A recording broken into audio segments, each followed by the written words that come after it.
We believe Christine Blasey Ford, and we still believe Anita Hill. Dear Professor Ford. Dear Professor Ford. We know how difficult it is to stand up to powerful people.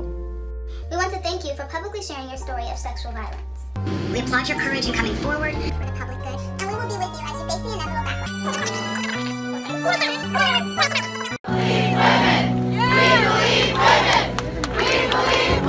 Do we have to believe all the women? That was the question I posed before. I'd like to believe all the women. You'd like to, but will you or do you have to? I think we should. What the hell did you just say? I think we should. I personally choose to always believe the women. Does she know how completely ignorant that sounds? That'd be like saying, I personally choose to believe all the long-haired white male hippies. I personally choose to always believe the women. I personally choose to believe all the brothers. It's the men in this country, and I just want to say to the men in this country, just shut up and step up. Do the right thing. Shut up. Step up. Excuse me, honey?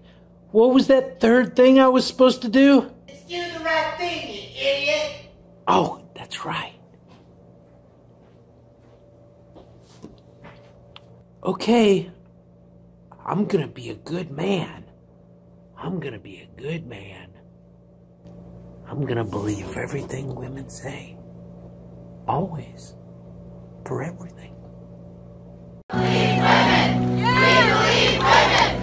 We believe women! I personally choose to always believe the women. I personally choose to believe all the soy boys. I believe women. Women need to believe they don't lie about rape. What the hell is wrong with you people? I believe women. I believe Dr. Ford. I believe women. I believe Dr. Ford. I believe in Christine. I believe in women. Oh yeah, heck yeah. I always choose to believe the women. Okay, but what's your foundation or basis for that belief? I'll be right there, sweetums. I gotta go. My wife's calling me. I personally choose to always believe the women. Always? Always. Really? Always? Always. Okay, but it sounds a little NPC to me. Always believe the women. How about this? I personally choose to be convinced and swayed by the evidence. Guys, here's today's video.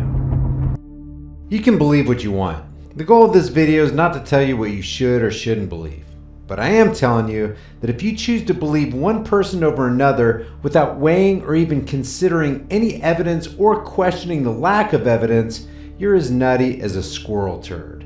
And the non-playable character meme fits you well as you regurgitate the well-worn lines of your multimedia masters. Many reputations have been marred and the lives of countless people have been ruined because somebody chose to be malicious and evil and lie about another person. These are just some examples. An Edmonton cab driver is suing 4 female passengers for accusations they made against him. The girls tried to accuse the man of sexual assault, a move he says could have ruined his life. Scott Frolick has more.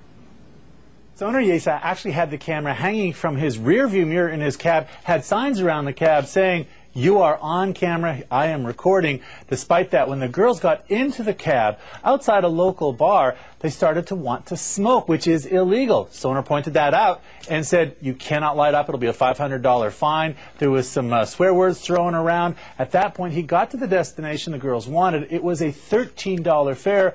The girls said, "We're not going to pay." He threatened to call the police. That's when the girls said to the bystanders nearby that the cab driver had tried to assault them. They called police. But I want you to listen and watch the girls inside the cab. You can see some of the videotape for yourself. Here it is. You already know. No, you. I'm not going for you. Now, after the police arrived at the scene, they talked with everybody involved, and that's when the cab driver said, "I've got tape of this incident. Come take a look." The police did. They looked at the tape, they reviewed the tape, and they said there would be no charges. They had no evidence of any kind of assault, sexual or otherwise. Wait a minute. I thought women didn't lie about rape. At least that's the BS this guy's trying to feed us. They don't lie about rape. I personally choose to always believe the women. That there would be no charges. They had no evidence of any kind of assault, sexual or otherwise here. There are no charges. But that's when Soner Yesa said, well, what about my reputation? Had I not had this tape, he told me, I would have been probably charged. I would have lost my marriage. I could have lost and would have lost my job just based on the charges, no matter what happened after that. So he wanted the girls charged. Police decided, though, to close down the case, saying there wasn't enough evidence either way. So now he's looking for a civil remedy, and he is looking for $60,000 in damages from those girls. What kind of person do you have to be to concoct a lie like this? A lie that would have abiding and horrific consequences in the life of an innocent man for the rest of his life. Here's the next example. True, we need to know now, and we need to stop the progression of this whole thing from getting worse, because it's just going to get bigger and bigger. And only on 7 News, this police interview with a Fort Collins woman. She was later convicted for making phony rape accusations. They don't lie about rape. And the man she accused was arrested and put in jail 1 year ago today. That I've been given do not match evidence. This is exclusive video of her police interview. As Toth sat in jail, her story fell apart. I'm not telling you to drop charges. I want to know the facts about what happened. Bennett later convicted of making it all up. They don't lie about rape. I believe women. I believe women. She was sentenced to 35 days in jail, then an ankle monitor and probation. I personally choose to always believe the women. Later convicted of making it all up. She was sentenced to 35 days in jail, then an ankle monitor and probation. I don't feel that's justice. Toth says he's the one who's been punished. The Army National Guardsman lost his civilian job and was out of work for nearly 6 months after the arrest. I've been behind on my car payment ever since.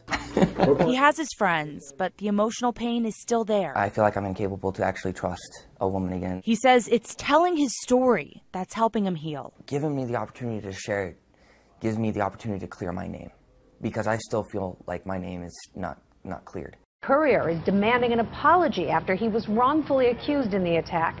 News Center 5's Rondella Richardson tells us why it's up to him if he wants his name removed from documents linking him to that case.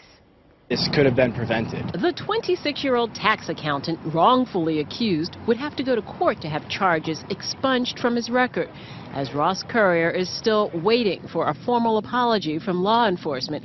He's fighting for his reputation. Police arrested him last month for a sexual assault in the North End within minutes after the victim mistakenly told police he was her attacker. His attorney says he wasn't questioned and went right to jail. We got them down there in short order, and the suspect was taken into custody. Today, police won't comment on apologizing, only saying for the district attorney to drop the charges speaks for itself. I have a professional license to practice in my industry. That was almost taken from me at 26. Don't you consider that a bit of a death sentence? Yet his name is far from clear. Google it. See what you find.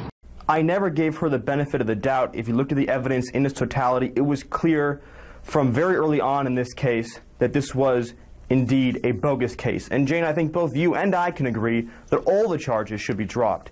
This is absolutely unbelievable. On the night in question, just that night alone, she had several different versions of events. In one version of events that night, she claimed she was only groped and not even raped. She changed the number of attackers. In the photo lineup, she identified different people. She identified one of the people as having a mustache who didn't even have a mustache. This whole case has been wrought with irregularities and nonsense and deceptions. Mike Nifong keeping exculpatory evidence away from the defense. You're talking about a guy that did 70 press interviews, used it to get reelected. There was never any real evidence against these players. The DNA didn't match on any count in any way, in any capacity this entire time. You have absolutely no reason to believe these players committed this crime. One of the players has a solid alibi during the time the crime was supposed to have occurred. You've got all of this stuff. I cannot think of one case of equivalent or near profile in the United States of America where there has been so little reason for 3 people or 1 person or anybody to be brought to trial. This is insanity. And I'll say this, the one person, again, who without question has behaved in an unethical, immoral, and sinister fashion is District Attorney Mike Nifong. He's pursued a case not because of the evidence, but in spite of the evidence. I'm just trying to imagine ruining somebody's life like this. The liar gets to walk around carefree and live her life knowing that an innocent person she lied about is sitting in prison with no freedom, probably being abused and raped, and estranged from his family, all because somebody decided to be ultra evil. Leave your thoughts about this for the world and the Google Thought Police in the comments section below. What do you think about these people who brainlessly push the idea that women or anybody just needs to be believed no matter what? If you guys want to support this channel, grab a hard-hitting shirt or support the work on Patreon or PayPal. Also, make sure you sign up to my email list through my website and connect with me on censorship-free BitChute, DTube, Gab, and Minds.com. One way or another, we're going to rid ourselves of all this censorship. I'll see you guys in the next video. That, though, I mean, there was the discouragement to come forward, but now we're at a point where it seems like people feel comfortable going forward. And didn't we kind of see this coming when people started saying you have to believe the women no matter what? I mean, a red light went off in a lot of people's minds where you said, wait a second, it doesn't make sense to believe any group of people no matter what they say based on the group that they are.